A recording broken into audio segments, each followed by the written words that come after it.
12 વર્ષે બાબો બોલે એમ લોક દબાણને પગલે હર્ષ સંઘવીએ ગઈકાલે એવી અપીલ કરી યુવાનોને કે ડ્રગ્સના રવાડે ચડતા નહીં।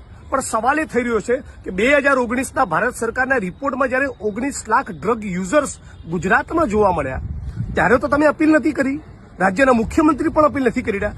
અચાનક તમને કેમ મન થયું ગુજરાતની વર્તમાન પેઢીને અપીલ કરવાનું? આટલા વર્ષો સુધી તમે શું કર્યું? તમને બ્રહ્મ જ્ઞાન છે હમણાં પ્રાપ્ત થયું? બીજી મહત્વની વસ્તુ કે લોકોને તો તમે અપીલ કરી, બહુ સારી વાત છે, પણ સવાલ એ છે કે ગુજરાતમાં દરિયાકાંઠે અદાણીના પોર્ટ ઉપર કોઈ પણ ખૂણેથી ડ્રગ્સ આવશે જ નહીં। ના રહેગા બાંસ ના બજેગી બાંસુરી, ડ્રગ્સ આવે નહીં અને ડ્રગ્સના રવાડે કોઈ ચડે નહીં। આવું તમે સુનિશ્ચિત કરવા માંગો છો? આની ગેરંટી કેમ નથી આપતા?